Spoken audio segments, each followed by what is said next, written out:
আপনাদেরকে আজকে একটা জিনিস বোঝানোর জন্য বলতেছি, ইয়াজিদ যখন ক্ষমতার চেয়ারে ছিল তখন একটা গামলাত করে, গামলাই বোঝেন, গামলা আপনার ভালো বোঝেন, গামলাত করে হোসেন রাদিয়াল্লাহু আনহুর মাথাটা জিয়াদ নামে একজন পাপী ইয়াজিদের দরবারে হাজির করলো। খুব খেয়াল করে শুনবেন, ইয়াজিদের দরবারে হাজির করলো হোসেন রাদিয়াল্লাহু আনহুর মাথা। দেহ পড়ে আছে কারবালায়, আর মাথা নিয়ে গেছে কুফায়। যেরকম কোথায়? কুফাতে নিয়ে গেছে। তখন ইয়াজিদের হাতে একটা লাঠি ছিল, একটা লাঠি ছিল। ওই লাঠিটা হোসেন রাদিয়াল্লাহু আনহুর মুখের মধ্যে, খালি মাথা তো আছে, মুখ আছে, ওই মুখের মধ্যে লাঠিটা ঢুকাই দিয়ে বলে, হোসাইন, খালি জেদ করে সর্বনাশ করলেন, খালি জেদ করে সর্বনাশ করলেন। আজ তোমার অবস্থা কি? তোমার দেহ আছে কারবালায়, তোমার মাথা আইছে কুফায়, আর আমার দিকে তাকা দেখো আমার অবস্থা কি? আমি ক্ষমতার চেয়ারে বসে আছি আর তোমার অস্তিত্ব শেষ হয়ে গেল খালি জেদ করার কারণে। তুমি যদি আমার প্রস্তাব মানে নিতে, আজকে তোমার এই করুণ অবস্থা হতো না। মুখের মধ্যে লাঠি ঢুকায় যখন ইয়াজিদ বারবার বলতেছে, হোসাইন তুমি শেষ আর আমি আছি, তুমি শেষ আমি আছি, এ কথা কয়েকবার যখন বলেছে, সমস্ত মুসলমানেরা মাথা নিচু করে বসে আছে। কারণ কেউ মাথা তুলতেছে না, কারণ মাথা তুললি তার মাথাও। এমন সময় 80 বছরের একজন সাহাবী, 80 বছরের একজন সাহাবী ইয়াজিদের দরবারে ছিল। সে আর বসে থাকবার পারলো না, সে দাঁড়িয়ে বললেন, ইয়াজিদ, ক্ষমতার চেয়ার পাইছো বলে মুখে যা আসে তা বলতে পারো না। তুমি যে হোসেনের মুখে লাঠি ঢুকায় তিরস্কার করতেছো, তুমি কি সেই হোসেনকে চিনো? তুমি যদি হোসেনকে চিনতা তাহলে এই বেয়াদবি করার সাহস তুমি পাইতা না। একটা বুড়ো মানুষ লাঠির ভরতে ভরতে দাঁড়িয়ে বলতেছে, ইয়াজিদ, মুখে যা আসে তা বলতে পারো না। তুমি যার মুখে লাঠি ঢুকে তিরস্কার করতেছ, তুমি তাকে চিনো না। আমি একাধারে 10 বছর আল্লাহ নবীর খাদেম ছিলাম, 10টা বছরে নবীর খেদমত করেছি। কোনদিন নবী আমাকে বলে না এইটা কেন করছো, এইটা কেন করো নাই।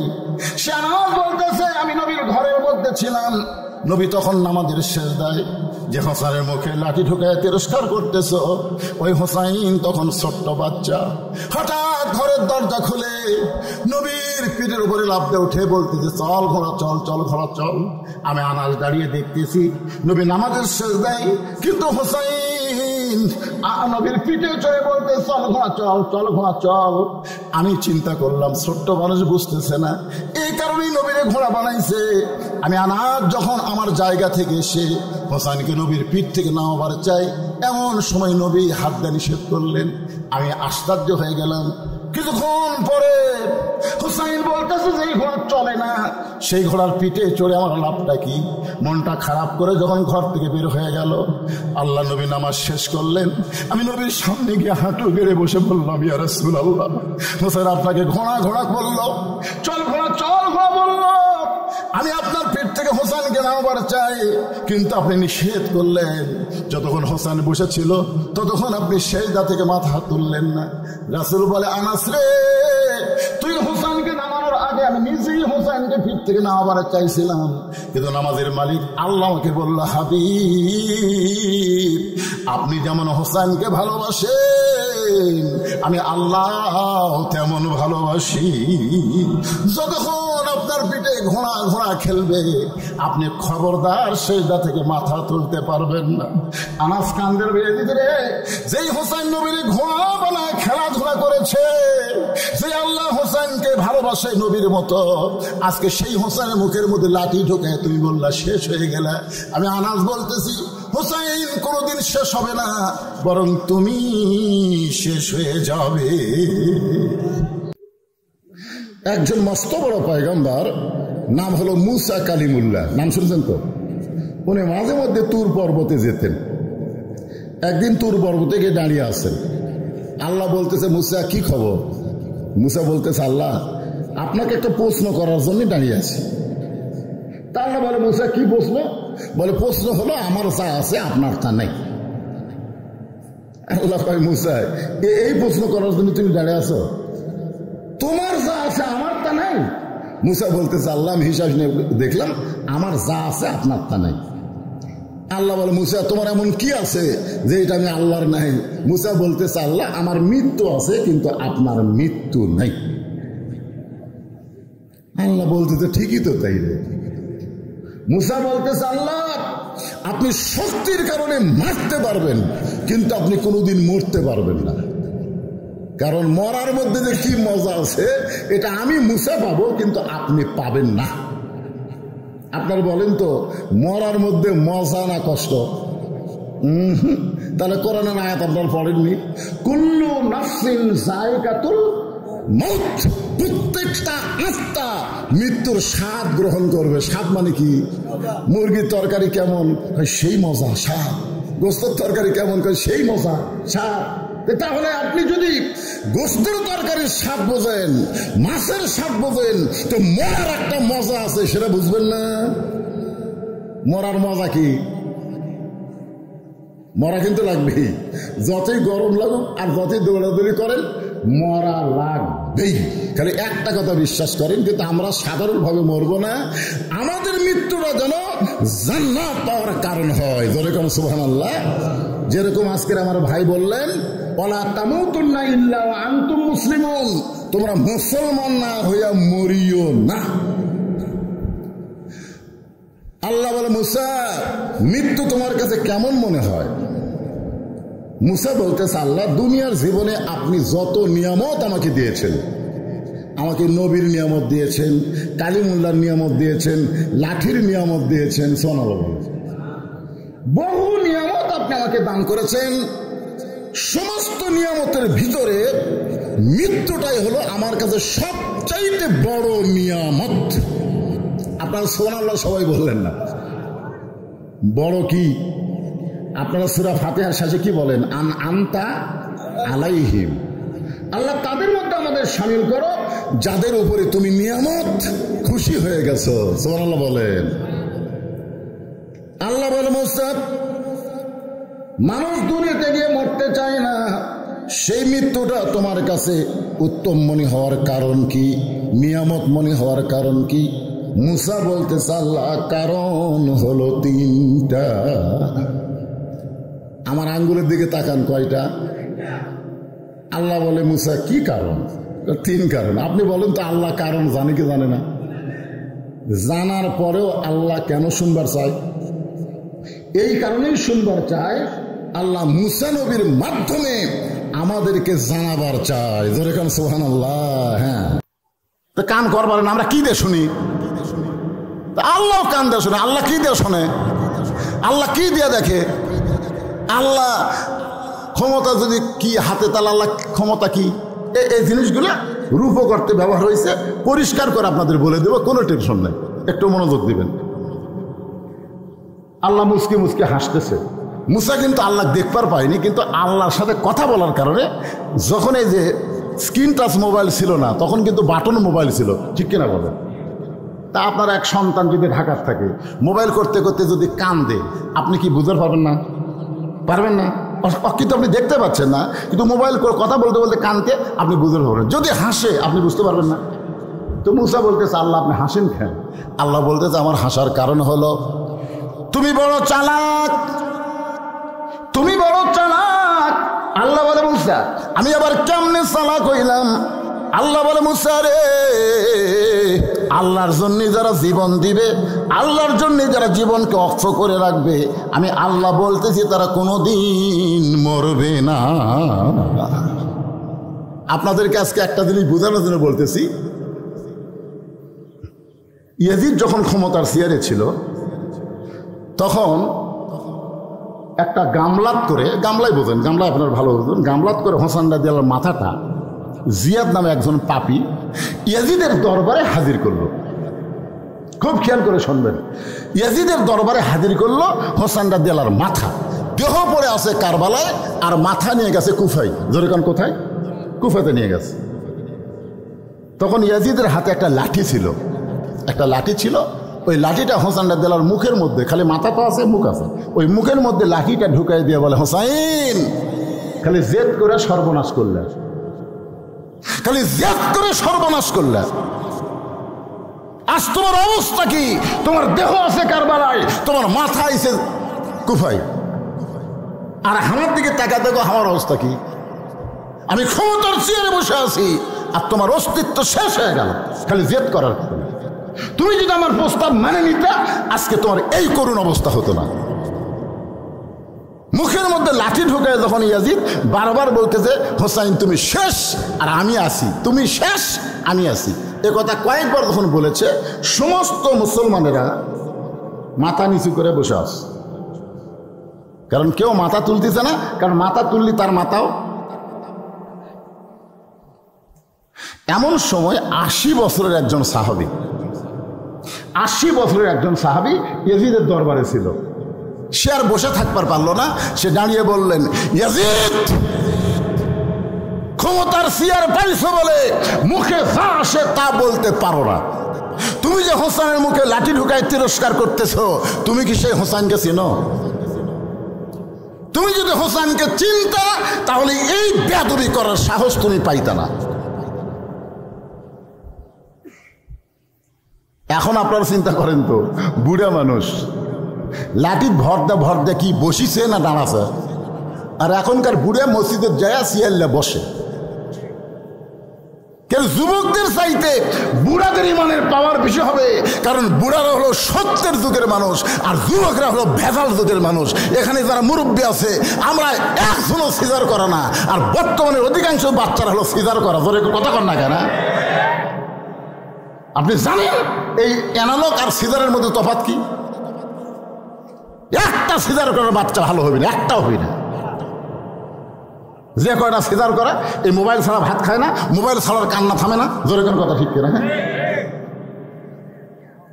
অস্থির। একটা বুড়ো মানুষ লাঠির ভরদা দাঁড়িয়ে বলতেছে, ইয়াজিদ, মুখে যা আসে তা বলতে পারো না। তুমি যার মুখে লাঠি ঢুকে তিরস্কার করতেছো, তুমি তাকে চিনো না।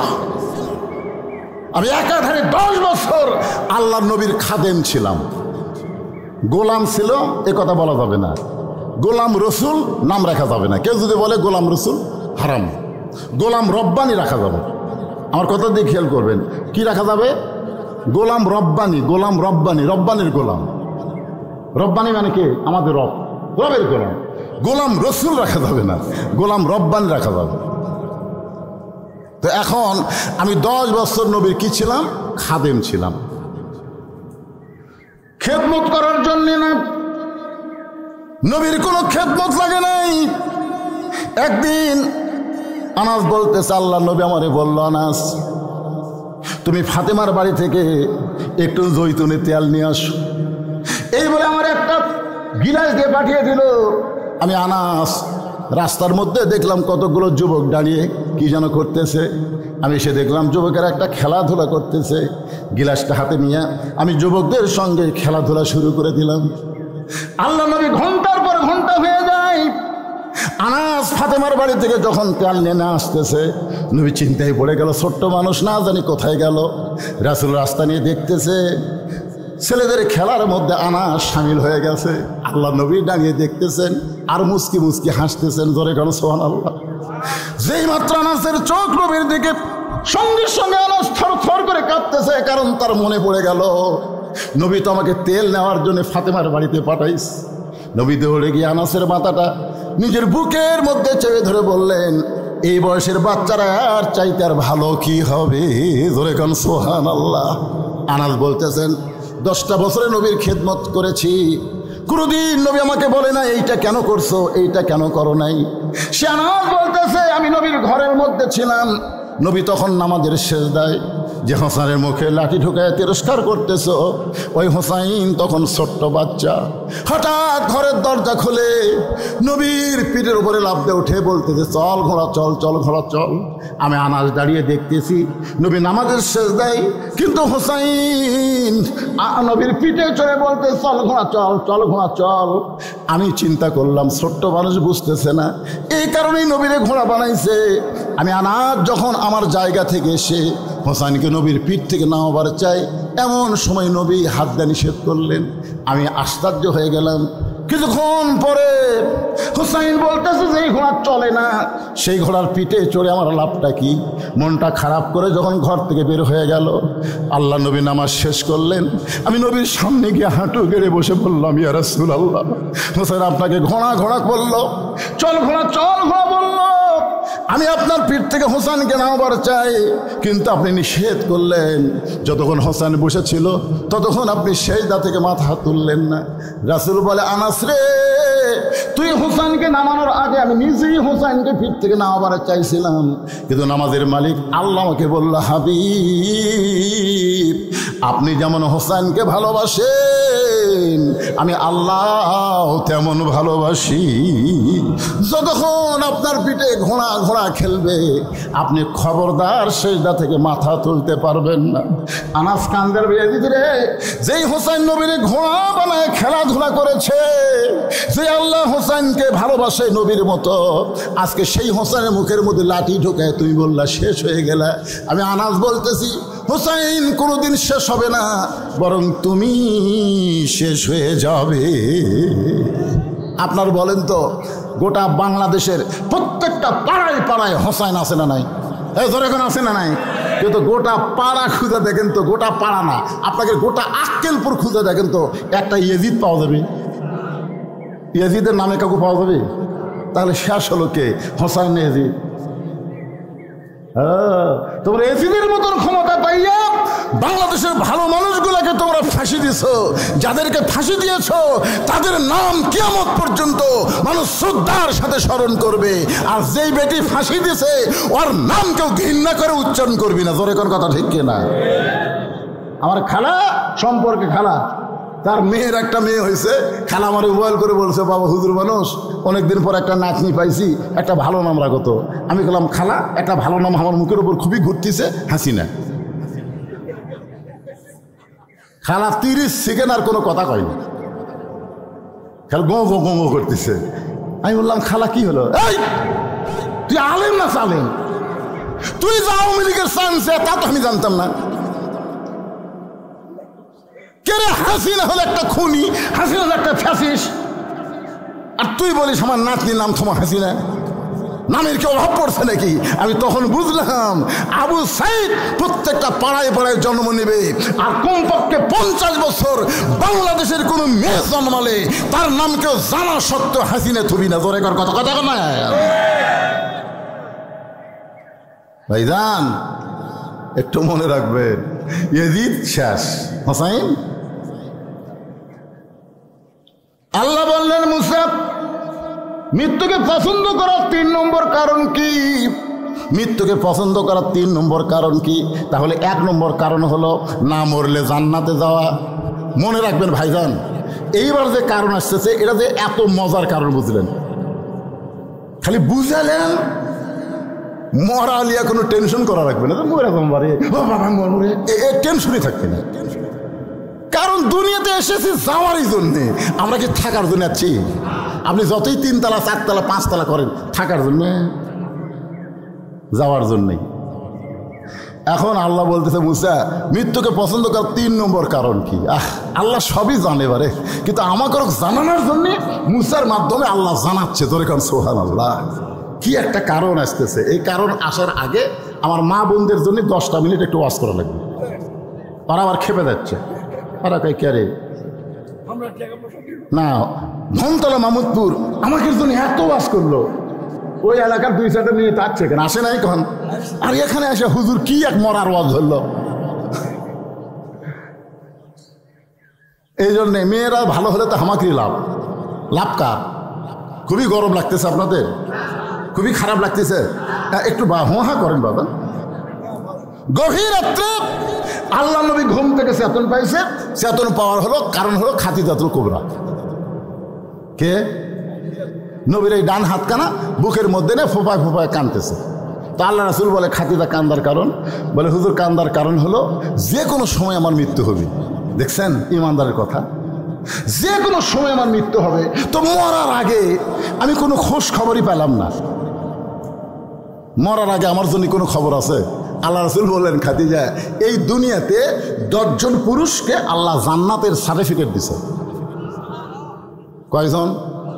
মানে সার্টিফিকেট দিয়েছে সবাই তো জান্নাতে যাবে, সাহাবীরা সবাই জান্নাতে যাবে বিনা হিসাবে, কিন্তু 10 জনকে আল্লাহ সার্টিফিকেট দিয়েছে। 1 নম্বর নাম কি? আবু বকর, 2 নম্বর উমর, 3 নম্বর ওসমান। এই 10টা নাম মুখস্থ থাকলে কি হবে? ইমাম গাজ্জালি বলেছেন, যেই মুসলমান 10টা সাহাবীর নাম অনবরত মুখস্থ বলতে পারে, ওই মুসলমান যখন মৃত্যুর বিছানায় যাবে এমন সময় 10টা সাহাবীর রুহানি তাওয়াজ্জুহ আল্লাহ তার প্রতি নাজিল করে, তার জন্য ইমানের সাথে দুনিয়া থেকে বিদায় নেওয়া আল্লাহ সহজ করে দিবে। আপনি কি তুয়া মুয়া, এরা কি কোনো নায়ক নায়িকার নাম বলতে আমি? এই জন্য নামটা খেয়াল রাখেন। 1 নম্বর আবু বকর, 1 নম্বরকে, 2 নম্বর উমর, 3 নম্বর উসমান, 4 নম্বর আলী, 5 নম্বর আব্দুর রহমান ইবনে আউফ, 6 নম্বর জুবাইর, 7 নম্বর তালহা, 8 নম্বর সাদ ইবনে আবু ওয়াক্কাস, 9 নম্বর আবু সাইদ, আর 10 নম্বর হলো ওবাদা ইবনুল জাররাহ। এই 10 জনই হলেন আশারে মুবাশশারা। আল্লাহু আকবার। আল্লাহ রাসূল বললেন, পুরুষরা যেমন 10 জন সার্টিফিকেট পাইছে, নারীরাও তেমন 10 জন জান্নাতের সার্টিফিকেট পাইছে। খাদিজা বলে, হুজুর আমি মনে করতাম খালি পুরুষেরাই পাচ্ছে, নারীরাও পাচ্ছে। আল্লাহ রাসূল বললেন, 10 জনকে আল্লাহ এই দুনিয়াতে জান্নাতের সার্টিফিকেট দিচ্ছে। পুরুষের মধ্যে 1 নম্বর হলো আবু বকর, আর নারীদের মধ্যে 1 নম্বর হলো খাদিজাতুল কুবরা। সুবহানাল্লাহ কোন না কেন ভাইজান? যেই বলছে খাদিজাতুল কুবরা, মা খাদিজা তো সেই মুস্কি হাসি। বুঝতেছেন না? 1 নম্বর জান্নাতি হলে তার কিরকম আনন্দ লাগবে। আল্লাহ রাসূল বলেন, খাদিজা আপনার হাসি দেখে আমাকে খুব ভালো লাগতেছে, কিন্তু এই মুহূর্তে আমি নবী না, আপনি আমার বিবি, আমি আপনার স্বামী।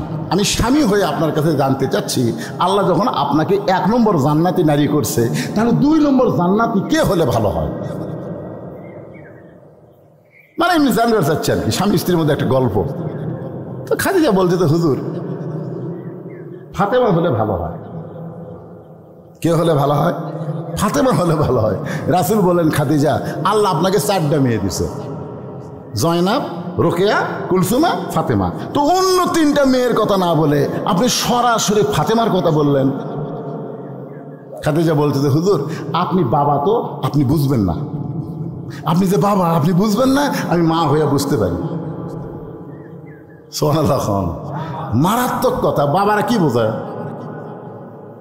আনন্দে মাতিয়া সাগরে ভাসাইয়া সেই যে চইলা যায়, খবর লয় না, মাজন ধরিয়া উদরে কতই কষ্ট করে, 10 মাস পরে পায় প্রসবের বেদনা।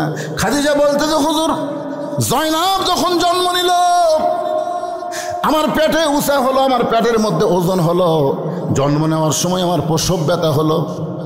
রোকেয়া যখন জন্ম নিল, আমার পেট উঁচু হলো, আমার পেটের ওজন হলো। রোকেয়া জন্ম নেওয়ার সময় আমার প্রসব ব্যথা হলো। এরপরে কুলসুমা যখন জন্ম নিল, আমার পেটের ওজন হলো, আমার পেট বড় হলো। কুলসুমা জন্ম নেওয়ার সময় আমার প্রসব ব্যথা হলো। আল্লাহর শপথ করে বলতেছি, এই ফাতেমা যখন আমার পেটের মধ্যে আসলো, আমার পেটের মধ্যে সন্তান আছে আমার অনুভব হলো, কিন্তু ফাতেমা যখন জন্ম নিল আমার তখন প্রসব ব্যথা হলো না। আমি লক্ষ্য করে দেখি, আমার ফাতেমা জন্ম নেওয়ার সময় তার 2টা হাত দিয়া তার ইজ্জত পর্যন্ত এমনভাবে ঢেকে জন্ম নিল, আমি মা হইয়াও তার ইজ্জত দেখতে পারলাম না। লিল্লাহে আমি সেই দিন থেকে বুঝেছি ফাতেমা সাধারণ কোনো মেয়ে না। আল্লাহ যখন আমাকে 1 নম্বর জান্নাতি ঘোষণা করছে, উমরের মতন ফাতেমাকে আল্লাহ 2 নম্বর জান্নাত ঘোষণা করুক। জোরে কোন সুবহানাল্লাহ। তাহলে 1 নম্বর খাদিজা, 2 নম্বর ফাতেমা হলে ভালোই হয়। তারপরে 3 নম্বরে যে কুলসুমাক দেন, রোকেয়াক দেন, জয়নাবক দেন, আমার আপত্তি নেই, কিন্তু 2 নম্বর আমার সাথে যেন ফাতেমা থাকে। আল্লাহ রাসূল মুস্কি হাসি দিয়ে খাদিজার কপালে একটা চুমা দিয়ে বলেন, খাদিজা আপনার ফাতেমা তো জান্নাতি নয়, আপনার ফাতেমা তো জান্নাতি নয়, আপনার ফাতেমা তো জান্নাতি নয়। সঙ্গে সঙ্গে খাদিজা বলে, হুজুর এটা কি বলেন, ফাতেমা জান্নাতি নয়? রাসূল বললেন, জান্নাতে কেমনে হবে? সাইয়্যিদাতুন নিসাই আহলেল জান্নাহ, সে জান্নাতে নারীদের নেত্রী হবে। খাদিজার মুখটা কালো হয়ে গেল। হুজুর এটা কি শোনালেন? আমি মা হয়ে 1 নম্বর জান্নাতি, আর মেয়ে হয়ে হবে নেত্রী। এটা আপনি পাল্টা দেন, আপনি আমারটা ফাতেমাক দেন আর ফাতেমারটা আমাক দেন। রাসূল বলতেছে ইয়ার কি মারতেছে, আমি হলাম ঘোষণাকারী, দেওয়ার মালিক হচ্ছে আল্লাহ। সঙ্গে সঙ্গে খাদিজা নবীর হাত বুকের মধ্যে চেপে ধরে বলতেছে, ওগো আল্লাহর নবী, কোন আমলের কারণে ফাতেমাকে আল্লাহ খাতুনে জান্নাত ডিগ্রি দিল, এটা যতক্ষণ না বলবেন ততক্ষণ পর্যন্ত আপনার হাত আমি ছাড়ব। এই কথা বলে আর কিন্তু আলোচনা করা হয় নাই। আমি আপনাদের বলেছিলাম আলী মাহমুদপুর গিয়া বলবো, তোর এখন কথা ঠিক কি না? আমার মায়েরা শোনেন, কোন আমলের কারণে আল্লাহ খাদিজারে বাদ দিয়ে ফাতেমাকে জান্নাতের নেত্রী বানাইলো, এটা জানার জন্যে খাদিজা নবীর হাতটা বুকের মধ্যে চাইপা ধরেছে। রাসূল বলেন, খাদিজা আমি আপনাকে 2টা প্রশ্ন করব, আপনি দেখেন তো উত্তর দিবার পারেন কি না। খাদিজা বললেন, হুজুর তাহলে প্রশ্ন করেন। 1 নম্বর প্রশ্ন হলো, আপনি কত বছর বয়সে ঈমান গ্রহণ করছেন? আপনি খাদিজা কত বছর বয়সে ঈমান গ্রহণ করেছেন? খাদিজা বলতেছে, হুজুর আমি 55 বছর বয়সে ঈমান গ্রহণ করেছি। আল্লাহ রাসূল বলে, খাদিজা তাহলে ঈমান গ্রহণ করার আগে আপনি কি ছিলেন? খাদিজা বলতেছে, হুজুর ঈমান গ্রহণ করার আগে আমি কাফের ছিলাম। রাসূল বলে, খাদিজা আপনার হায়াতের জীবনের 55 বছর আপনি কুবুরে হালে কাটাইছেন, এখন বলেন তো আপনার পেটের মেয়ে ফাতেমা কত বছর বয়সে ঈমান গ্রহণ করেছে? খাদিজা বলতেছে, জান্নাতি জান্নাতি, আমার ফাতেমা জান্নাতি হয়ে জন্ম নিয়েছে। রাসূল বলে, খাদিজা আপনার জীবনের 55 বছর কুবুরে হালে কাটাইছে আর ফাতেমা জান্নাত হয়ে জন্ম নিয়েছে, তাহলে 1 নম্বরের উত্তরে কে বেশি পাওয়ার পায়? খাদিজা বলতে তো, হুজুর এখানে ফাতেমার কাছে তো আমাকে রাখাই যাবে না। রাসূল বলে, ও খাদিজা আমার 2 নম্বর প্রশ্ন হলো, তোমার চেহারা দুনিয়ার কত পুরুষ মানুষ দেখেছে, তোমার চোখের সাইজ কেমন, তোমার মুখের সাইজ কেমন, তোমার দাঁতের সাইজ কেমন, তোমার গায়ের রং কেমন, তুমি লম্বা কেমন, এটা দুনিয়ার কত পুরুষ মানুষ দেখেছে। খাদিজা বলতে তো, হুজুর 40 বছর বয়সে যখন আপনাকে স্বামী বলে স্বীকার করলাম, ওই সময় মক্কার সবচেয়ে ধনবতী রমণী আমি ছিলাম। এই ধনবতী হওয়ার পিছনে কারণ হলো আমার বাবার অনেক ব্যবসা আমি দেখাশোনা করতাম। আমার বাবা না থাকার কারণে ওই বাবার ব্যবসাগুলো আমি দেখাশোনা করার কারণে হাজার হাজার পুরুষের সঙ্গে আমার লেনদেন হয়েছে। আমি খাদিজার চেহারা দুনিয়ার বহু পুরুষ বলতে পারে, আমি খাদিজার গায়ের রং দুনিয়ার বহু পুরুষ বলতে পারে, আমার চোখের সাইজ কেমন, আমার মুখের সাইজ কেমন, এটা দুনিয়ার বহু পুরুষ বলতে পারে। রাসূল বলে, খাদিজা এখন বলেন আপনার ফাতেমার চোখের সাইজ কেমন, ফাতেমার মুখের সাইজ কেমন, ফাতেমার গায়ের রং কেমন, এটা দুনিয়ার কত পুরুষ বলতে পারে? খাদিজা বলে, পর্দা নিশি, আমার ফাতেমা পর্দার মধ্যে জন্ম নিয়েছে। রাসূল বলে, খাদিজা আপনি শুধু আমার বিবি হওয়ার কারণে, ফাতেমার মা হওয়ার কারণে ফাতেমা পর্দার মধ্যে জন্ম নিয়েছে এই কথা বলতেছেন, কিন্তু আমি নবী হওয়ার কারণে বলবো ফাতেমা শুধু পর্দার মধ্যে জন্ম নেয়নি, ফাতেমা পর্দার মধ্যে বড় হবে, পর্দার ভিতরে আবার দুনিয়া থেকে বিদায় নেবে। গভীর রাত্রে হলতালিকে বুকের মধ্যে জাপটে ধরে ফাতেমা কাঁদতেছে। আলী বলে, ফাতেমা হঠাৎ আজকে রাত্রেবেলা এমন করে কেন কাঁদতেছো, কেন কাঁদতেছো বলো? ফাতেমা বলে, স্বামী গ আমি সবসময় আল্লাহর কাছে দোয়া করতাম, আজকে আল্লাহ আমার দোয়া কবুল করেছে। আলী বলছে, ফাতেমা দোয়া কবুল করলে মানুষ আনন্দ করে, তুমি কান্দো। বলে, কি দোয়া করছে আপনি কি শুনবেন না? আলী বলে, ফাতেমা কি দোয়া করছো? ফাতেমা বলতেছে, আমি দোয়া করেছি আল্লাহ আমাকে যেন পর্দার মধ্যে মৃত্যু দেয়। আলী মুসকে মুসকে হাসে আর বলে, পাগলি কয় কি, যে মেয়ে পর্দার মধ্যে বড় হয়েছে, পর্দার মধ্যে জীবন কাটায়, সে তো পর্দার মধ্যে মরবে। বাংলাদেশের মেয়েরা সারা জীবন বেপর্দা হয়ে ঘরে, আর মরার পরে তাদের পর্দা বেশি শুরু হয়। জোরে কোন কথা ঠিক কিনা? আপনারা বলেন তো, আপনাদের এলাকার মেয়েরা মরলে কয় কাপড় দেন? এ কথা কন না কেন, কয় কাপড় দেন? পুরুষ মরলে কয়টা দেন? পুরুষ মরলে 3টা দেন, মেয়েরা মরলে 5টা কাপড় দেন। আবার খাটনিতে যখন মেয়েদের কাফন পরানো হয়, সঙ্গে সঙ্গে আপনার একটা চাদর দিয়া কিন্তু খাটনি ঢাকাতন, থনকে থন না, কারণ মেয়ে মানুষের লাশ তো দেখাও যাবে না, খাটনি ঢাকাতে হয়। সবাই বলতেছে খাটনি ঢাকা রাখো, লাশ দেখা জায়েজ নেই। ফেরেশতারা কয়, আল্লাহ মেয়েদের লাশ দেখা জায়েজ নাই, তাহলে জেতা দেখা জায়েজ? এরা যে মরার পরে খাটনি ঢাকাতে বলতেছে লাশ দেখা যায় না। জেতা আপনারা বলেন লাশটাই যদি দেখা জায়েজ না হয় তাহলে জেতা দেখা যায় আছে?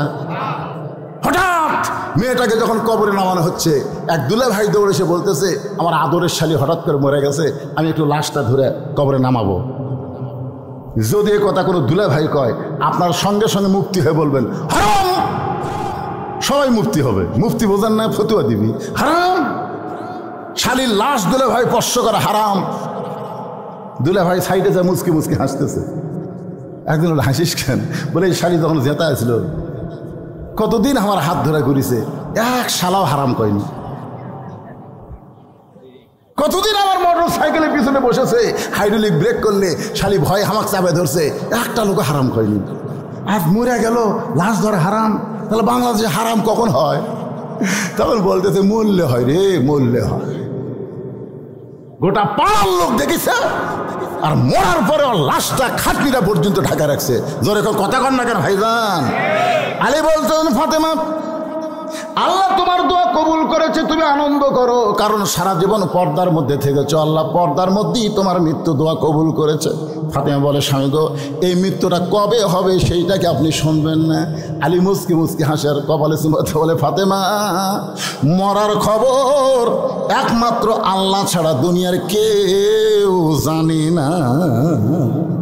ফাতেমা বলতেছে আল্লাহ যদি জানায়, আলী বলতেছে আল্লাহ যদি জানায় তাহলে জানা যাবে। ফাতেমা বলতেছে আল্লাহ পাক আমারে জানাইছে আজকে গভীর রাত্রে ফাতেমার মৃত্যু হবে। যে বলছে গভীর রাত্রে ফাতেমার মৃত্যু হবে, গাছের গোড়া কাটলে গাছটা যেমন পড়ে যায় তেমনি পড়ে গেলেন হযরত আলী ঘরের মাঝে। ফাতেমা মুস্কি মুস্কি হেসে স্বামীর মাথাটা উরাতের উপরে নিয়ে যে গভীর রাত্রে মৃত্যুবরণ করবে সেই নারীটা হাসতেছে, স্বামীর মাথাটা উরাতের উপরে নিয়ে কপালে একটা চুমু দিয়ে বলে স্বামী গো, এতদিন আমি দুইটা জিনিস বিশ্বাস করতাম, একটা হলো আপনি আসাদুল্লাহিল গালিব, আর একটা হলো আনা মাদিনাতুল ইলমে ওয়া আলিউ বাবুহা। সারা জীবনের ইবাদত, এক রাতের মহব্বত, ওজন বেশি কার? বুঝুন না আপনারা? গানের সুরের ভিতরে আবু বকর রাদিয়াল্লাহু কোনো ইবাদত করে নাই। নবী ঘুমায় গেছেন আর নবীর মাথাটা নিজের উরাতকে বালিশ বানিয়ে দিয়েছে। বিষাক্ত সাপ কামড় মারছে, এরপরও পা টান দেয় নাই। শুধু এই মহব্বতে রাসূল বলেছেন সমস্ত উম্মতের ইবাদত আবু বকরের মহব্বত। মিজানে দিলে ইবাদতের চাইতে মহব্বতের ওজন বেশি হবে। এই জন্য নবীর নাম যখনই শুনবো মহব্বতে দরুদ পড়তে কোনো কৃপণতা করবো না। সকলে আর একবার বলি সাল্লাল্লাহু আলাইহি ওয়াসাল্লাম। আজকের এই মাহফিলের সম্মানিত সভাপতি, এই গ্রামের কৃতি সন্তান আলহাজ মোহাম্মদ হাবিবুর না আলহাজ মোহাম্মদ তোজাম্মল হোসেন মাস্টার সাহেব, আজকের এই মাহফিলের সম্মানিত সভাপতিকে অন্তরের অন্তঃস্থল থেকে আমি শুভেচ্ছা জ্ঞাপন করছি। প্রধান অতিথি জনাব আলহাজ মোহাম্মদ হাবিবুর রহমান আমার পাশেই বসে আছেন, বিশেষ অতিথি সহ যিনারা আজকের এই মাহফিলে এসেছেন। আমার সামনে আল্লাহ যিনাদেরকে কবুল করেছেন, বিশ্বাস করেন কোরআনের তাফসিরের মাহফিলে এসে শরীরটা যদি ঘেমে যায়, ওই ঘামলা শরীরের জন্য যদি আল্লাহ একটা ওসিলা খোঁজে আর সে ওসিলাই যদি আল্লাহ তারে জান্নাত দিয়ে দেয়, শরীর ঘামানো খারাপ না। হ্যাঁ, এই জন্য আজকে খুবই গরম, তাই না? খুব গরম না? এমন জায়গায় মাহফিল যেখানে বাতাস ঢোকার কোনো চান্সই নেই। বৈশাখ মাসে শোনেন, আমি বৈশাখ মাসে যত মাহফিল নিচ্ছি প্রত্যেকটা মাহফিল ওলাকে বলছি ভাই, কারণ আপনারা এই যে ছামিয়ানা টামিয়ানা এত সাজগোজের দরকার নাই, খালি বক্তা যদি বসবে এই চেষ্টা করবেন আর লাঠির মধ্যে বাতি দিয়ে দিবেন, তাহলে হয়ে যাবে। কিছুদিন আগে আমার একটা মাহফিল ছিল মহাদেবপুরে, কেবল বিসমিল্লাহ করে ওয়াজ শুরু করছে আর ধমকা একটা বাতাস আসলে এক বাতাসে সব প্যাট প্যাট করে ছিঁড়ে গেল। এখন ডেকোরেশন ওয়ালা কান্তিছে, কি করবে? যারা ডেকোরেটর ভাড়া দেয় এদেরও তো উচিত বৈশাখ মাসে খেয়াল করা দরকার। তীব্র গরমের ভিতরে শরীরে ঘাম নিয়ে আমার সামনে যারা বসে আছেন, আমি আমার অন্তরের অন্তঃস্থল থেকে আপনাদের সবাইকে শুভেচ্ছা জ্ঞাপন করছি। সম্মানিত মা বোনেরা, পর্দার অন্তরালে বসে বসে যারা আলোচনা শুনতেছেন তাদেরকে শ্রদ্ধা জ্ঞাপন করে অনেক বছর পরে এখানে একবার দাওয়াত নিয়ে আসা যায়নি, ঠিক না? মাহফিলের ঠিক একদিন আগে আমাকে বলতে হুজুর দিল না মানে আপনি থাকলে হবে না, অন্য বক্তা থাকলে চলবে, কিন্তু আমার চলবে না। তো যাই হোক, খুব চেষ্টা করছে, চেয়ারম্যানও বলতেছে। তা আজকে আপনাদের সাথে আমার দেখা হলো, এই মুহূর্তে কুশল বিনিময়ে জানতে চাই আপনারা সকলে কেমন আছেন? আলহামদুলিল্লাহ রব্বিল আলামিন। যে আল্লাহ শারীরিক সুস্থতা, মানসিক প্রশান্তি, সুবহানাল্লাহ বলেন, সহকার আজকের এই জান্নাতের বাগানে কবুল করলেন, আমরা সে আল্লাহর উপরে খুশি না বেজার? তাহলে জবান খুলে সমস্বরে সকলে বলবো রব্বানা লাকাল হামদ হামদান কাসীরান তাইয়িবান মুবারাকান ফীহি। আমরা আল্লাহর প্রশংসা করলাম। আমরা একটা আল্লাহ পাইছি। গতকাল ভারত থেকে একটা মুসলমান মেয়ে বলতেছে তারা মালদহ পালায় এসে, মুর্শিদাবাদে তার বাড়ি, কিন্তু হিন্দুদের চরম অত্যাচারে তারা বাড়িঘর সব কিছু বাদ দিয়ে মালদহ আইছে। তো একজন সাংবাদিক জিজ্ঞাসা করতেছে খবর কি? বলে এই মুহূর্তে আল্লাহ আমাকে দেখতেছে না। ভারতে পর্যন্ত কয়েকশো মসজিদ মাদ্রাসা ওরা ভাঙ্গে দিল। মসজিদ কার ঘর? মাদ্রাসা কার ঘর? নবীর ঘর। দেখেন সব ভাঙ্গাচুরা দিচ্ছে, আল্লাহ কিছুই করতেছে না। করবে তাই না? মানে আমাদের একটা বিশ্বাস হয়ে গেছে 41 সালের আগে যে নাম্বার চাইনি, এমন সময় বলেছিল অহংকার করে, দেশ আমার বাবার। আল্লাহ ধরে না, ধরলে কিন্তু ছাড়ে না। এটা আমরা দেখছি। আজকে ফেসবুকে দেখলাম ইসরায়েলের ইহুদি 412 জন সৈন্য মারা গেছে। হ্যাঁ, ইসরায়েলের। চিন্তা করেন যে মুসলমানের ইমানটা যদি মজবুত থাকে, ইমানটা যে ইমানের উপরে আমার আগে ওয়াজ করলো, ইমানটা যদি মজবুত থাকে, নানা ধরনের পরীক্ষা মুসলমানের উপরই হয়, ঠিক কিনা বলে? আমি যে আজকে আয়াতে কারিমা তেলাওয়াত করলাম, এইটাই আজকে আমার বিষয়। আল্লাহ বলতেছেন ইজা মানে যখন, আসাবাতুহুম মুসিবা, তোমাদের উপরে বিপদ আপদ মুসিবত আসবে, কলু তখন তোমরা বলবে ইন্না লিল্লাহি ওয়া ইন্না ইলাইহি রাজিউন। আমরা কখন বলি? আমরা বলি মানুষ যখন মারা যায়, মরার খবর শুনে আমরা বলি। অথচ এই আয়াতের মধ্যে মরার কোনো কথাই নেই। এই আয়াতের মধ্যে তো কষ্ট বুঝতে পারলেন। ইজা মানে কি? যখন আসাবাতুহুম মুসিবা, তোমাদের উপরে বিপদ আপদ মুসিবত আসবে, তখন তোমরা বলবে ইন্না লিল্লাহি ওয়া ইন্না ইলাইহি রাজিউন। আপনার বলেন তো যে ইন্না লিল্লাহি ওয়া ইন্না ইলাইহি রাজিউনের বাংলা অর্থ কি? এর একটা বাংলা অর্থ নাই আছে। কিন্তু আমি একটা গান গাই, দেখি তো বুঝতে পারেন কিনা। কোন বনের পাখি তুমি আইলা রে কোন বনে, আবার কোন বনেতে যাইতে হবে পড়ছে নাকি মনে, নিচে মায়াই বন্দি থাইকা করলাম কত খেলা, পশ্চিমে তাকায়া দেখো তোমার ডুইবা গেছে বেলা। সবাইকে যাইতে হবে, ঠিক কেন বলে? আজকে যারা সাধারণভাবে মৃত্যুবরণ করতেছে তাদের যাওয়া, আর যাদেরকে হত্যা করতেছে তাদের যাওয়া কিন্তু এক না, এক নয়। কারণ আমি এক মাহফিলে বলেছিলাম শেখ মুজিবুর রহমান মারছে না মরছে? মারছে। জিয়াউর রহমান মরছে না মারছে? জিল্লুর রহমান মারছে না মরছে? এই তিনটা রহমানই কিন্তু বাংলাদেশের প্রেসিডেন্ট ছিল। যেরকম কথা ঠিক কিনা? এই তিনটা রহমানই বাংলাদেশের প্রেসিডেন্ট ছিল। একটা শেখ মুজিবুর রহমান, একটা জিয়াউর রহমান, একটা জিল্লুর রহমান।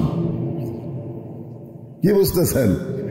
যখন মতিউর রহমান নিজামীকে ফাঁসি দেওয়া হবে তার আগে একজন উকিল এসে বলতেছে যে আপনি একটা দলের প্রধান, আপনি যদি রাষ্ট্রপতির কাছে একটা বাঁচার দরখাস্ত লেখেন আর রাষ্ট্রপতি যদি দয়া করে আপনাকে মাফ করে তাহলে আপনার ফাঁসির দণ্ড হবে না। তা আপনি এখন কি করবেন? রাষ্ট্রপতির কাছে কি দরখাস্ত লিখবেন? না না না, ওনাকে উকিল বলতেছেন। উনি তখন মুচকি মুচকি হাসতেছে আর বলতেছে, উকিল তুমি এমন একটা কথা বললা যে কথাটা পালন করা হলো শিরক, বেঈমানি। শিরক এবং বেঈমানি। কারণ মানুষ কোনো কিছু চাবে কেবলমাত্র কার কাছে? দরকার হলে ফাঁসির দড়ি গলায় নেব, কিন্তু রাষ্ট্রপতির কাছে বাঁচার দরখাস্ত লিখবো না। তখন উকিল বলল, এই গোয়ার্কের কারণেই আপনার ফাঁসি হবে। তখন নিজামী সাহেব বললেন, আমার ফাঁসি হবে কিন্তু আমার মৃত্যু হবে না। আচ্ছা, এই কথাটা কেমন বলেন তো? আজকে ভারতে যাদেরকে হত্যা করতেছে, ফিলিস্তিনে যাদেরকে হত্যা করতেছে, আল্লাহ বলেছেন তাদেরকে মৃত্যু বলো না। ইসরায়েলের ইহুদিরা মরতেছে, ভারতের হিন্দুরা মরতেছে, কিন্তু আল্লাহ রাস্তায় মুসলমানদেরকে যাদের মারতেছে তারা মরতেছে না, বরং তারা চির অমর হয়ে যাচ্ছে। আপনার বলেন তো, এই কথা কি আমার না আল্লাহ? হ্যাঁ, তাহলে এখন আয়াতের দিকে খেয়াল করে খুব মনোযোগ সহকারে শোনা লাগবে। আপনাদের কাছে আমার প্রশ্ন হলো, আচ্ছা মানুষ মরলে আমরা কেন ইন্নালিল্লাহ করি? আপনারা কি জানেন? না জানলে বলবেন জানি না। আমি বড় বড় হুজুর বলছি, বড় বড় হুজুর, আমি তো আর কি হুজুর, আমার যারা পড়াছে সেই হুজুরদের বলছে, হুজুর আচ্ছা এই যে মানুষ মরলে আমরা ইন্নালিল্লাহ কই, কেন কই? তো হুজুরা বলতেছে আগে থেকে হয়ে আসতেছে। আগেকার হুজুরা কছে, আমরাও বলতেছি, পরের হুজুরাও কবে, সাধারণ মানুষও কবে। এই তো আমি চিন্তা করে দেখলাম এখানে তো মরার কোনো কথা নাই, তাহলে মরার পরে আমরা ইন্নালিল্লাহ পড়ি কেন? দীর্ঘ সময় বেসাইজ হয়ে বসেছিল, যেরকম ঠিক কিনা? আপনারা যারা এখানে বসে আছেন, আপনাদের বসার একটা সাইজ নাই, যেরকম আছে না নাই? খুব সুন্দর হয়ে আপনারা বসে আছেন, কিন্তু আদম আলাইহিস সালাম দেখতেছেন শীষ আলাইহিস সালাম বসে আছে, কিন্তু বসার সাইজ নাই, বেসাইজ। আদম আলাইহিস সালাম বললেন, বাবা শীষ এরকম বেসাইজ হয়ে বসে থাকার কারণ কি? শীষ আলাইহিস সালাম বললেন, বাবা আমার মধ্যে একটু গরম গরম ভাব। কি ভাব? গরম গরম ভাব। অনেক সময় মানুষের মধ্যে একটা গরম গরম ভাব থাকে না? হ্যাঁ। আদম বললেন যে শীষ তোমার মধ্যে গরম ভাব হওয়ার কারণ কি? শীষ আলাইহিস সালাম বললেন, বাবা তিন কারণ। কয় কারণ? তিনটা কারণ। এক নম্বর কারণ হলো আপনি আমার বাবা আল্লাহর নবী। দুই নম্বর কারণ হলো আমি নিজেও নবী। তিন নম্বর কারণ হলো দুনিয়াতেই আল্লাহ আমাকে বেহেশতের হুরকে বউ হিসাবে দান করেছেন। তাহলে কয় কারণ? তিনটা কারণ। কেমন লাগতেছে? এক নম্বর কারণ হচ্ছে বাপে নবী, বাবা আদম আলাইহিস সালাম নিজেও নবী, শীষ আলাইহিস সালাম ছেলে সেও নবী, এবং দুনিয়াতেই পাইছে জান্নাতের হুর। আমরা জান্নাত পাইলে হুর পাবো, আর আল্লাহ শীষ আলাইহিস সালামকে দুনিয়াতেই বেহেশতের হুর। মাইকের সাউন্ড ঠিক হচ্ছে না, চেন চেন করতেছে। আমি বলতেছি বারবার, কিন্তু আমার কথা খেয়াল করতেছে না।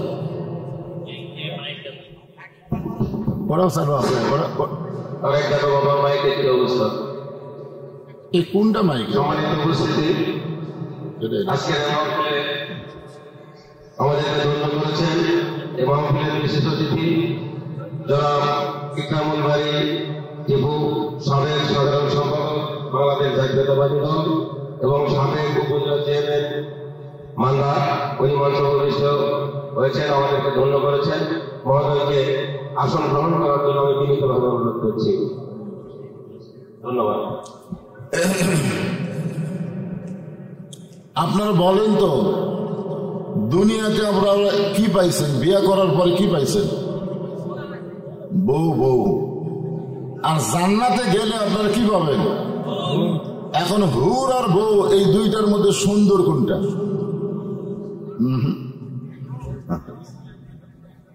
আল্লাহ দেখেন, এই মানুষের কথা বলতে গিয়ে আল্লাহ 4টা শপথ করছেন। কয়টা শপথ? 4টা শপথ করছেন। অতীন, অজাইতুন, অতুরি সিনিন, ওয়াহাজা বালাদিল আমিন। তারপর কি বলতেছেন? লাকাদ খলাকনাল ইনসানা ফি আহসানি তাকওয়িম। এখন বলেন তো, আহসান শব্দের অর্থ কি? সবচাইতে সুন্দর, উত্তম, সুন্দর আল্লাহ মানুষকে সৃষ্টি করেছেন। তাহলে আপনারা বলেন তো, হুরের ব্যাপারে আল্লাহ এরকম আহসান শব্দ বলছেন? শপথ করে বলছেন? মানুষের ব্যাপারে বলেছেন। আর মানুষের মধ্যে পুরুষ এবং নারী দুটাই আছে। আমরা জান্নাতে গেলে হুর পাবো। এই হুরের গল্প যেন খবরদার ভুল করে বইয়ের কাছে বলেন না, কোনোদিনও যেন বলেন না। আমি সেই দিন থেকে হুরের ওয়াজ বন্ধ করছি। একবার আমার বউকে বলতেছিলাম, আল্লাহ যদি আমাকে জান্নাত দেয়, জান্নাতে হুর পাবো। তা আমার বউ বলতে, হুর কি গো?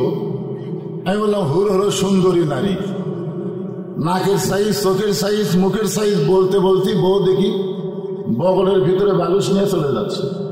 আমি বললাম, কোথায় যাচ্ছে? বলে, হুর নিয়ে থাকো, আমার দরকার নেই।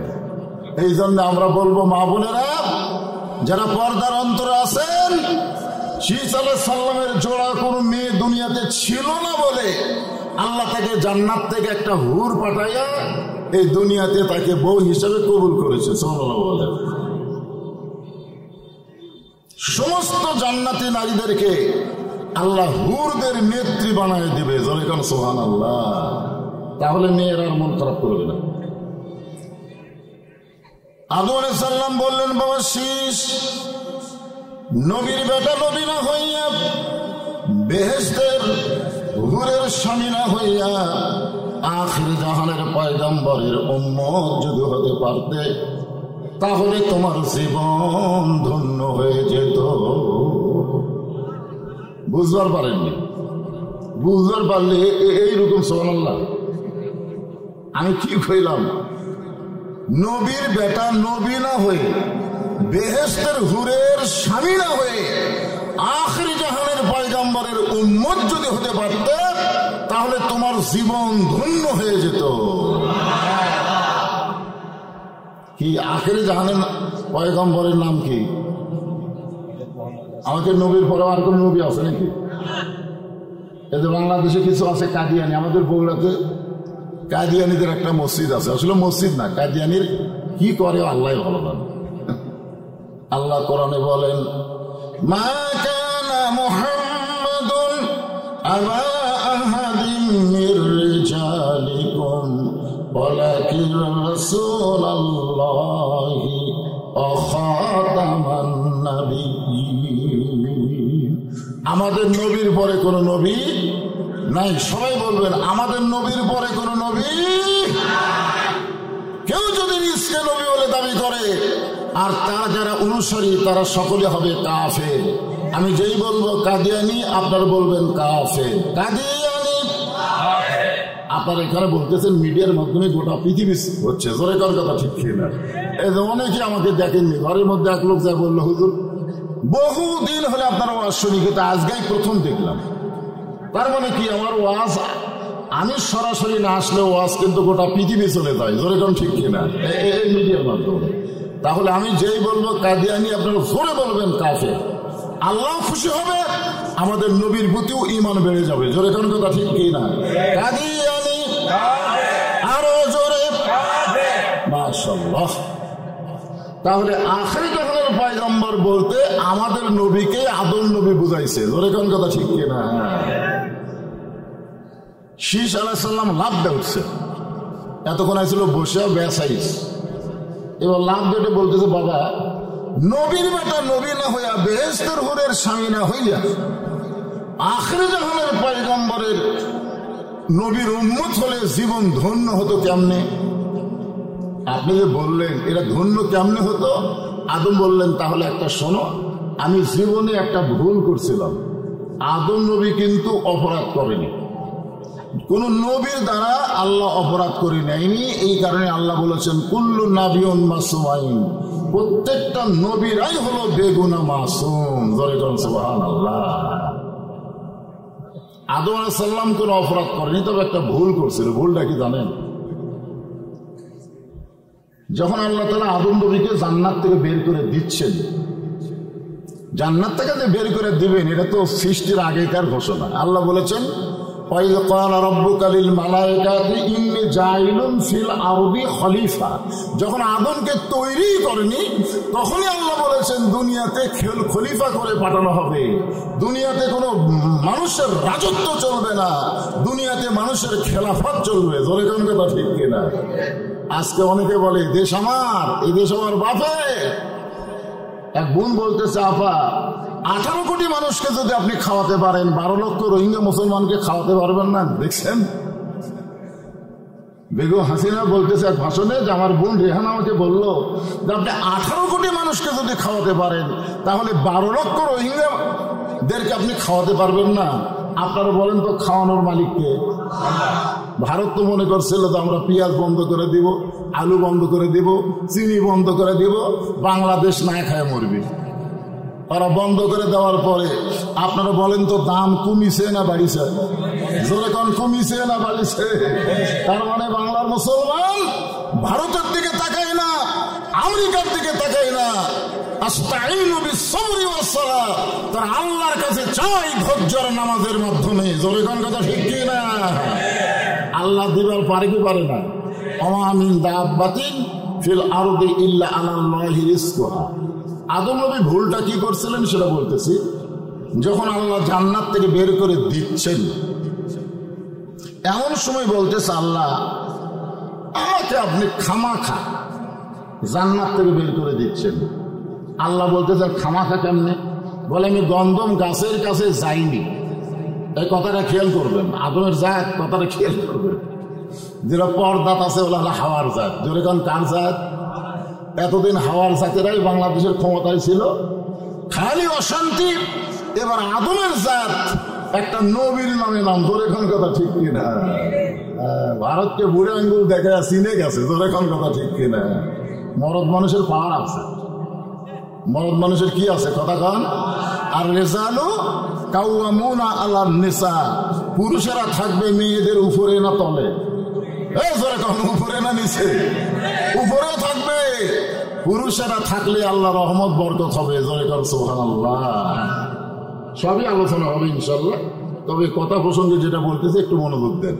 তো এখন আল্লাহ বলতেছে আদম তুমি খামাখা জান্নাত থেকে বের করে দিচ্ছি, তার কারণ বলে আমি গন্ধম গাছের কাছে যাইনি, গন্ধম ফল আমি খাইনি।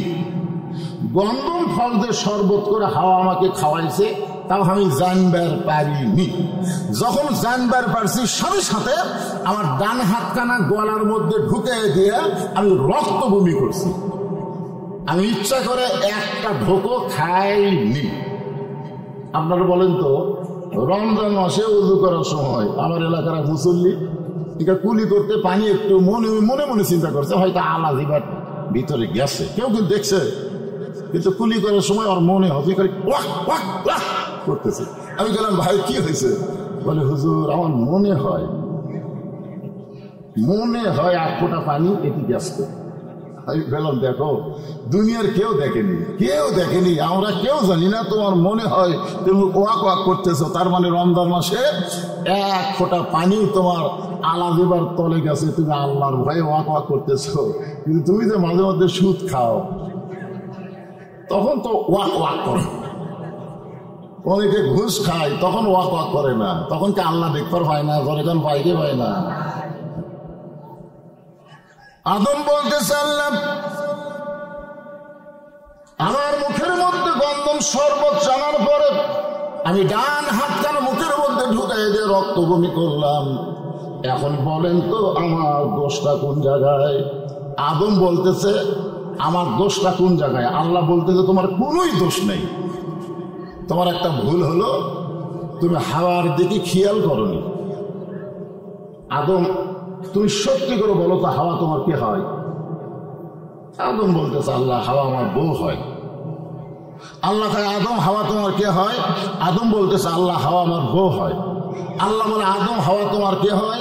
আদম বলতেছে, আল্লাহ, একই কথা বারবার। বিয়ে হওয়ার সময় আপনারা কয়বার কবুল করেন? জোরে কোন কয়বার? একবার বললেই তো হয়, 3 বার বলা লাগে কেন? আল্লাহ বলে, আদম, পরপর 3 বার জিজ্ঞেস করলাম হাওয়া তোমার কে হয়, প্রত্যেকবারই বলেছ হাওয়া আমার বউ হয়। এখন তুমি বলো, হাওয়া যদি তোমার বউ হয়, সে তোমার বউ কি করতেছে এ খেয়াল তোমার করার দরকার আছে না নাই? আছে। আপনাদের বউগুলা কি করে আপনারা খেয়াল করবেন না? তখন খেয়াল করবেন কি করবেন না? খেয়াল করবেন না। তোমার হাওয়া গন্ধম গাছের কাছে গেল, তুমি তখন কোথায় ছিলে? আদম কয়, আমি খেয়াল করিনি। তোমার হাওয়া গন্ধম ফল পাড়ে খাইলো শয়তানের প্ররোচনায়, তখন তুমি কোথায় ছিলে? আমি খেয়াল করিনি। হাওয়া যে গন্ধম শরবত করে তোমাকে খাওয়ালো, তখন তুমি কোথায় ছিলে? আমি খেয়াল করিনি। তো বউ তোমার খেয়াল করবি কে? আজকে প্রত্যেকটা বনি আদম জাহান্নামী হবে তার বইয়ের কারণে। জোরে কোন কথা ঠিক কথা বলে? খালি খেয়াল না থাকার কারণে। খেয়াল খেয়াল সব বেখেয়ালি আছে। আদম বললেন, বাবা শেষ, একটা মাত্র ভুল করার কারণে আল্লাহ তাআলা দুনিয়াতে আমাকে পাঠায় দিলেন। দুনিয়া হলো জেলখানা, ওই যে ভুল করেছি তার সংশোধনের জন্য হলো দুনিয়া। আর দুনিয়া সিজনুল মুমিন, দুনিয়া হলো মুমিনদের জন্য, কথা কয় না, জেলখানা রে, জেলখানা। আপনি যদি বলেন, হুজুর আমি নামাজ পড়ি, আমি রোজা করি, আমি জিকির করি, কিন্তু আমি একদিনও জেলত যাইনি, জেলত যাইনি হুজুর, আমার কোনো টেনশন নাই, আমি সারাদিন ঘুরে বেড়াই, সারা রাত ঘুমাই, কোনোদিন পুলিশ আমার খোঁজে না হুজুর। আপনারা বলেন তো, হাসিনার সময় যা পুলিশ খোঁজেনি, তলে তলে কার দল করছে? কথা কন না কেন? তলে তলে কার দল করছে?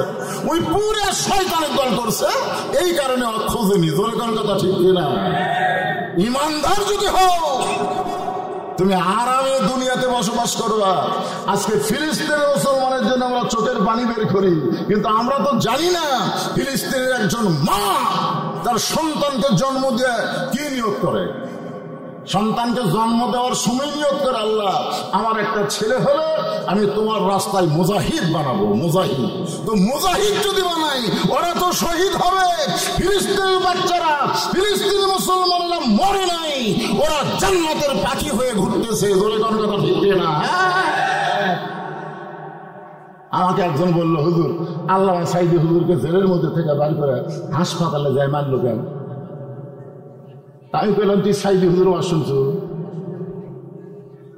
শুনছি তো। তো প্রত্যেকটা ওয়াজে হুজুরকে বলতো, আল্লাহ আমাকে শাহাদতের মৃত্যু দিও, আল্লাহ আমাকে শহীদ হিসাবে কবুল করো। তো হুজুর প্রত্যেকটা মোনাজাতে দোয়া করছে শহীদের পথে কবুল হওয়ার। তো আল্লাহ সেই কবুল করার জন্যই জেলখানা থেকে বের করে হাসপাতালে নিয়ে যায়, তাকে হত্যা করা মাত্রই সে শহীদ হয়ে গেছে। জোরে কোন কথা ঠিক না? এই জন্য আমরা সবাই কি বলি, আল্লামা সাইদি তুমি মরনি, শহীদ হয়েছ আমরা এটাই মানি। আল্লাহু আকবার।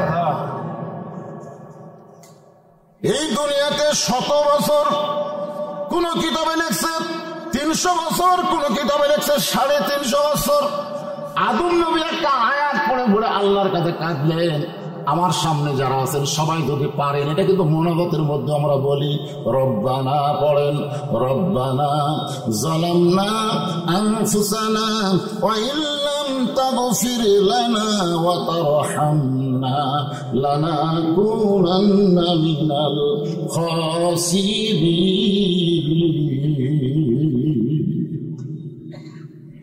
চোখের পানি, আদম বলতে শীষ, আমার চোখের পানি পড়তে পড়তে এক সময় গালের গোস্ত পচে গেল, গালের গোস্ত পচে গেল।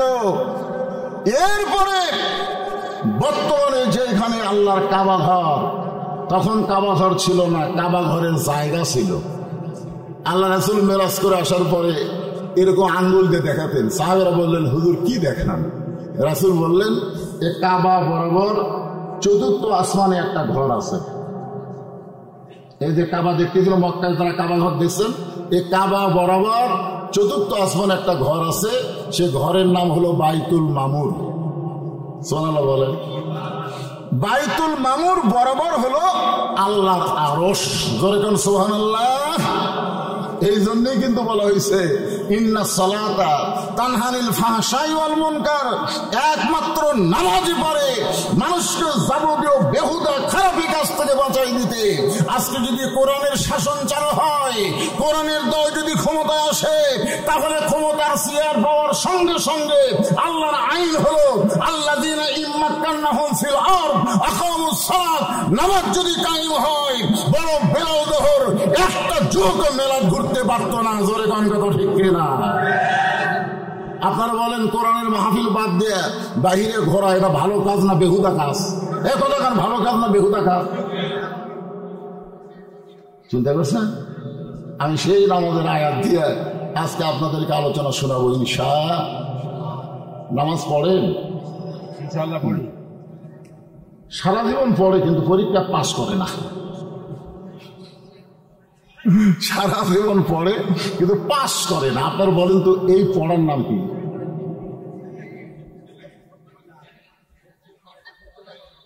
পড়ে মানে পড়ে, খালি ঝুঁকা ঝুঁকা পড়ে কিন্তু পাস করে না। আমি আজকে বলবো নামাজ পড়া না, নামাজ ধরা। চোর চোর চোর চোর করে কেউ যদি সারাদিন পড়ে, গ্রামের মধ্যে প্রত্যেক দিনে চুরি হয়, কিন্তু পড়তেছে চোর চোর চোর চোর চোর চোর চোর চোর। চোর চোর পড়লে হবি না, চোর ধরার চেষ্টা করা লাগবি। একটা দিন আর চুরি হবি না। জোরে কথা কথা কন না কেন? তো নামাজ পড়া না নামাজ ধরা? কথা কন, নামাজ পড়া না নামাজ ধরা? নামাজ পড়ার কথা কোরআন হাদিসের কোনো জায়গাতে নেই। নামাজ যে আপনি পড়বেন এই পড়ার কথা কোরআনেও নাই, হাদিসেও নাই। যত জায়গায় আছে আকিমুস সালাত, নামাজ ধরো, নামাজ কায়েম করো। জোরে কোন কথা ঠিক? কথা বলেন না কেন ভাই? জানেন বর্তমানে যেইখানে আল্লাহর কাবা ঘর, আদম বলে বেটা শিষ্য ওই কাবা ঘরের আঙ্গিনার মধ্যে যখন গেলাম, তখন আমার দুইটা পা ওই কাবার মাটি জাপটে ধরলো। আমার দুইটা পা কাবার মাটি জাপটে ধরলো। আদম খালি চিল্লায় বলে, আল্লাহ গোটা দুনিয়া ঘুরে ঘুরে টানতেছি, আমার তওবা তুমি কবুল করতেছ না। এখন আর যে ঘুরতে পারি না।